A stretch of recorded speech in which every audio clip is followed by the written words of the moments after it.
தலைப்பு. ஆயா சொல்லும் அருள் கதை மைனஸ் குழந்தை இல்லாத குறை தீர்த்த முருகன். அட செல்லக்குட்டிகளா, என் கதை கேக்குறீங்களா? இந்த காலத்துல நிறைய வசதியெல்லாம் வந்துடுச்சு.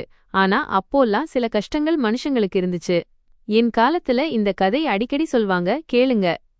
நம்ம ஊருக்கு பக்கத்துல ஒரு சின்ன கிராமத்துல ராமசாமின்னு ஒரு மனுஷனும் அவனோட சம்சாரமான மீனாட்சியும் வாழ்ந்தாங்க. அவங்களுக்குன்னு பெரிய குறைன்னு ஒண்ணில்ல.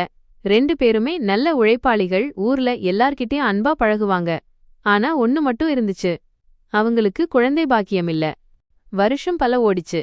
10 வருஷம் ஆச்சு, 12 வருஷம் ஆச்சு, இன்னும் அவங்களுக்கு ஒரு குழந்தை பாப்பா இல்ல. மீனாட்சிக்கு மனசு ரொம்ப பாரமா இருக்கும். ஊர்ல யாரு குழந்தை வச்சு கொஞ்சினாலும் அவளுக்கு உள்ளுக்குள்ள ஒரு ஏக்கம் பொங்கி வரும். ராமசாமியும் அவளை சமாதானப்படுத்துவான், ஆனாலும் அவருக்கும் உள்ளுக்குள்ள ஒரு வலி இருக்கும். ஒரு நாள் ஒரு பெரிய சாமியார் அந்த கிராமத்துக்கு வந்தாரு. ராமசாமியும் மீனாட்சியும் அவர்கிட்ட போய் தங்கள் மனக்குறையை சொன்னாங்க. சாமியார் அவங்கள பார்த்து, ஏன் கவலைப்படுறீங்க? திருச்செந்தூர் முருகனை நம்புங்க. அவர் உங்களுக்கு ஒரு வழி காட்டுவார். மனம் முருகி வேண்டிக்கிட்டா அந்த வேலவன் கைவிட மாட்டான் அப்படின்னு சொன்னார்.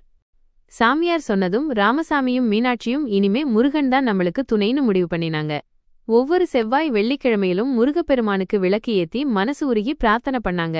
சஷ்டி விரதம், கிருத்திகைன்னு விடாம எல்லா கும்பிடுதல்களையும் பண்ணினாங்க. அப்படி அவங்க மனசு உருகி கும்பிட்டிருக்கும்போது ஒரு நாள் மீனாட்சிக்கு ஒரு கனவு வந்துச்சு. கனவுல முருகன், உன் வேண்டுதல் எனக்கு கேட்டது. உனக்கு ஒரு அழகான குழந்தை பாக்கியம் கிடைக்கும் அப்படின்னு சொன்னார். கனவு கண்டு கண் விழிச்ச மீனாட்சிக்கு ஒரே சந்தோஷம். ராமசாமியிடம் சொல்ல அவருக்கும் ஆச்சரியம், ஆனந்தம்.